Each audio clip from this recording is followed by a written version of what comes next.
ವಿಶ್ವವಿಖ್ಯಾತ ನಾಡು ಹಬ್ಬದ ಜಂಬೂ ಸವಾರಿಗೆ ಈಗ ದಿನಗಣನೆ ಆರಂಭವಾಗಿರುವಂತಹ ಹಿನ್ನೆಲೆಯಲ್ಲಿ ಆನೆಗಳ ತೂಕ ಪರೀಕ್ಷೆ ಕೂಡ ಆಗಿರುವಂತದ್ದು. ನಮ್ಮ ಜೊತೆ DCF ಇದ್ದಾರೆ, ಅವರು ಕೂಡ ಮಾತಾಡ್ತಾ ಹೋಗ್ತೇನೆ. ಸರ್, ಈಗ 2ನೇ ಬಾರಿಗೆ ಆನೆಗಳ ತೂಕ ಪರೀಕ್ಷೆ ಆಗಿದೆ. ಹೇಗಿದೆ ಸರ್ ಆನೆಗಳ ಆರೋಗ್ಯ? ಪ್ರಮುಖವಾಗಿ ಅದರ ತೂಕದ ಬಗ್ಗೆ ಹೇಳೋದಾದ್ರೆ ಸರ್. ಇಲ್ಲ, ಎಲ್ಲ ಆನೆಗಳು ತುಂಬಾ ಆರೋಗ್ಯವಾಗಿದ್ದಾವೆ. ನಾವು ಇದ್ರ ವೇಟ್ ಗೇನ್ ಆಗಿದ ಮೇಲೆನೆ ಹೇಳ್ಬೋದು. ಮತ್ತೆ ಅವಕ್ಕೆ ಆ ಹೈಟ್ಗೆ ಮತ್ತೆ ಅದ್ರ ಇದಕ್ಕೆ ಶಕ್ತಿಗೆ ಏನ್ ಬೇಕಲ್ಲ ಅಷ್ಟು ವೇಟ್ ಅನ್ನ ಗೇನ್ ಆಗಿದಾವೆ.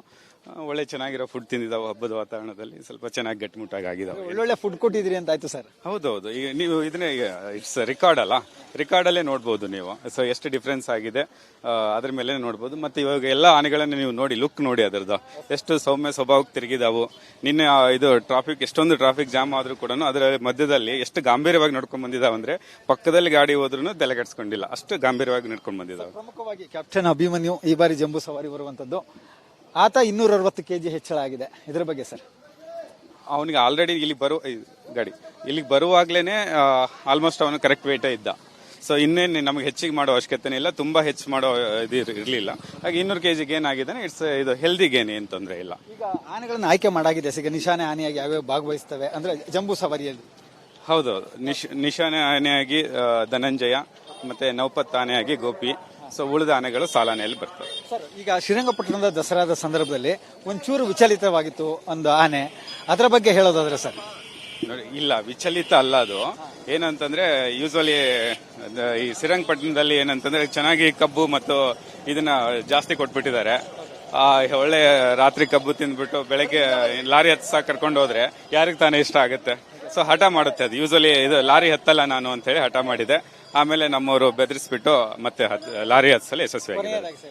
ತುಂಬಾ ಕಾನ್ಫಿಡೆಂಟ್ ಆಗಿದ್ದಾರೆ ಸರ್, ಈ ಬಾರಿ ಯಶಸ್ವಿಯಾಗಿ ದಸರಾ ಆಗುತ್ತೆ ಅಂತ ಅನ್ನುವಂತ ವಿಚಾರದಲ್ಲಿ. ಹೌದು. ನಿನ್ನೆ ನಾನು ಒಂದು ತಾಲೀಮಲ್ಲಿ ಹೋಗಿ ಒಂದು ಪ್ರಶಾಂತ ಆನೆಗೆ ಮರದ ಅಂಬಾರಿ ಕಟ್ಕೊಂಡು ಹೋಗಿದ್ವಿ. ಪೂರ್ತಿ ಕಂಪ್ಲೀಟ್ ಏನ್ ನಮ್ಮ ಜಂಬೂ ಸವಾರಿ ದಿನ ನಡೆಯುವಂತ ಪ್ರೊಸೆಷನ್ ಏನಿರುತ್ತೆ ಸೇಮ್ ಅದೇ ತಾಲೀಮನ್ನ ನಿನ್ನೆ ಮಾಡಿದ್ವಿ. ಎಷ್ಟು ಟ್ರಾಫಿಕ್ ಮಧ್ಯದಲ್ಲಿ ನಮ್ಮ ಆನೆಗಳು, ನಾವು ಮನುಷ್ಯರು ಹೇಗೆ ನುಸುಳ್ಕೊಂಡು ಬರ್ತೀವಲ್ಲ ಅಷ್ಟು ನೀಟಾಗಿ ನುಸುಳ್ಕೊಂಡು ಬಂದು, ಅಂದ್ರೆ ಜನರ ಬಗ್ಗೆ ಅದಕ್ಕೆ ಏನು ಮಾಡಲ್ಲ ಅನ್ನೋ ಕಾನ್ಫಿಡೆನ್ಸ್ ನಮಗೆ ಬಂದ್ಬಿಟ್ಟಿದೆ. ಅಷ್ಟು ಮನುಷ್ಯರ ಬಿಹೇವಿಯರ್ಸ್ ತರನೇ ಆಗಿದೆ ಅದರದ್ದು. ಹಾಗಾಗಿ ತುಂಬಾ ಖುಷಿಯಾಗಿದೆ. ಸೊ ಯಶಸ್ವಿಯಾಗಿ ದಸರಾ ಮುಗಿಯುತ್ತೆ, ಯಾವುದೇ ತೊಂದರೆ ಇಲ್ಲ. ಇದಿಷ್ಟು DCF ಅವರ ಮಾತಾಗಿರುವಂತದ್ದು. ನಿಜಕ್ಕೂ ಕೂಡ ಯಶಸ್ವಿಯಾಗಿ ಆನೆ ಏನು ಈ ಬಾರಿ ಅಂಬಾರಿಯನ್ನ ಹೊರುವಂತದ್ದಾಗಿರ್ಬೋದು ಅಥವಾ ಜಂಬೂ ಸವಾರಿ ಮೆರವಣಿಗೆಯನ್ನ ಖಂಡಿತವಾಗಿ ಯಶಸ್ವಿಯಾಗಿ ಮಾಡ್ತೇವೆ. ಎಲ್ಲ ಆನೆಗಳು ಕೂಡ ಆರೋಗ್ಯವಾಗಿದ್ದಾವೆ, ಅವುಗಳ ತೂಕ ಕೂಡ ಹೆಚ್ಚಾಗಿದೆ. ಜೊತೆಗೆ ಏನು ಇಲ್ಲಿನ ಕ್ರೌಡ್ ಏನಿದೆ ಅದಕ್ಕೆಲ್ಲಕ್ಕೂ ಕೂಡ ಆನೆಗಳು ಹೊಂದಿಕೊಂಡಿವೆ ಅನ್ನುವಂತಹ ಮಾತನ್ನು ಕೂಡ ಹೇಳಿರುವಂತದ್ದು. ಮಹದೇವ ಸ್ವಾಮಿ ಕುರ್ಣೆಗಾಲ, ರಿಪಬ್ಲಿಕ್ ಕನ್ನಡ, ಮೈಸೂರು.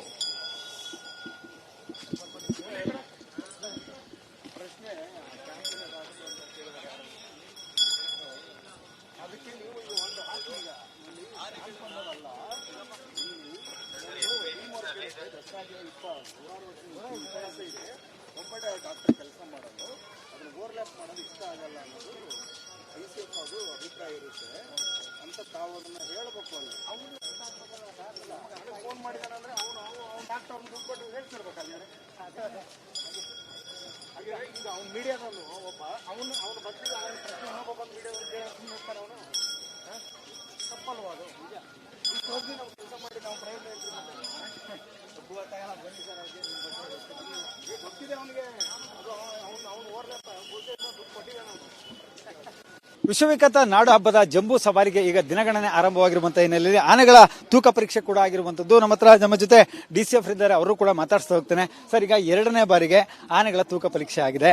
ಹೇಗಿದೆ ಸರ್ ಆನೆಗಳ ಆರೋಗ್ಯ? ಪ್ರಮುಖವಾಗಿ ಅದರ ತೂಕದ ಬಗ್ಗೆ ಹೇಳೋದಾದ್ರೆ ಸರ್. ಇಲ್ಲ, ಎಲ್ಲ ಆನೆಗಳು ತುಂಬಾ ಆರೋಗ್ಯವಾಗಿದ್ದಾವೆ. ನಾವು ಇದ್ರ ವೇಟ್ ಗೇನ್ ಆಗಿದ ಮೇಲೆನೆ ಹೇಳ್ಬೋದು. ಮತ್ತೆ ಅವಕ್ಕೆ ಆ ಹೈಟ್ಗೆ ಮತ್ತೆ ಅದ್ರ ಇದಕ್ಕೆ ಶಕ್ತಿಗೆ ಏನ್ ಬೇಕಲ್ಲ ಅಷ್ಟು ವೇಟ್ ಅನ್ನ ಗೇನ್ ಆಗಿದಾವೆ.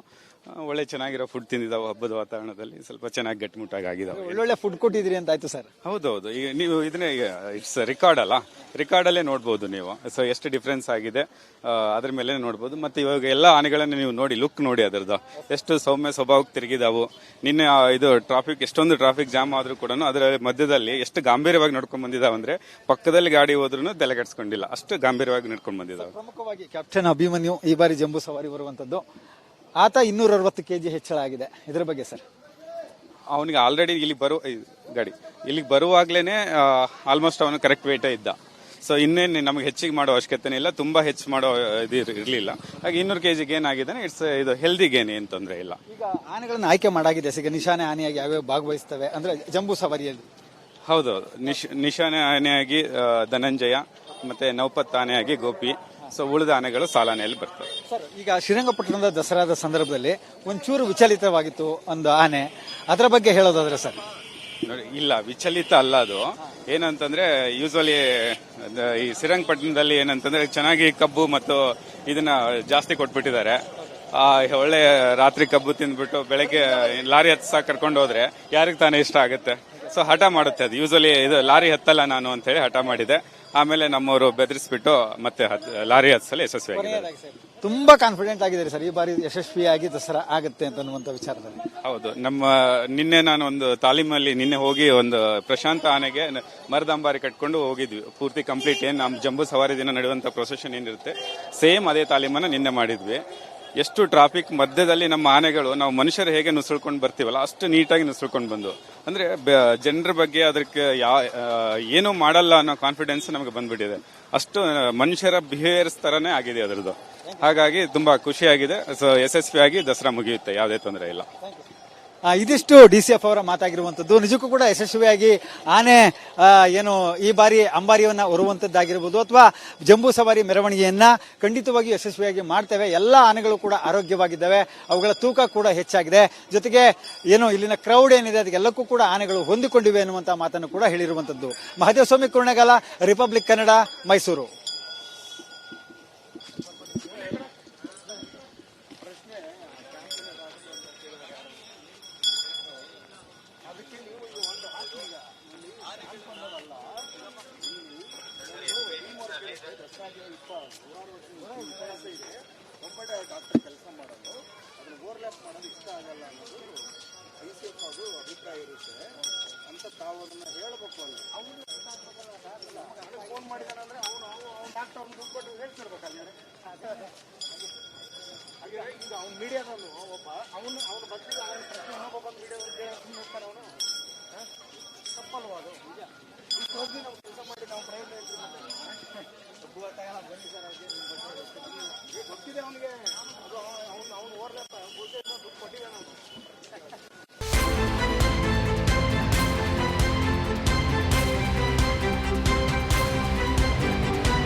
ಅಕ್ರಮ ನಿರ್ಲಕ್ಷ್ಯವಾದ್ರೆ ರಾಜಿಯೇ ಇಲ್ಲ.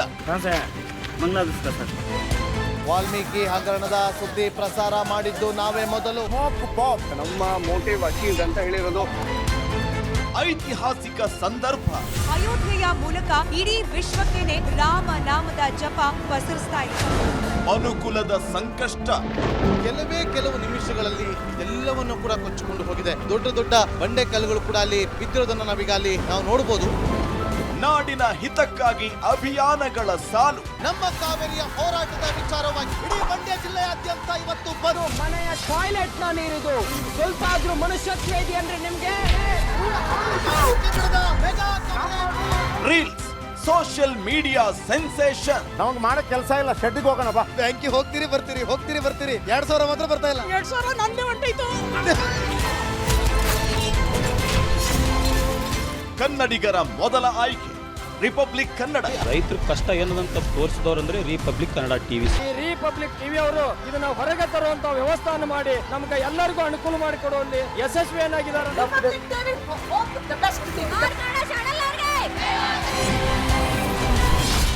ರಿಪಬ್ಲಿಕ್ ಕನ್ನಡ, ಇದು ನಿಮ್ಮ ಧ್ವನಿ.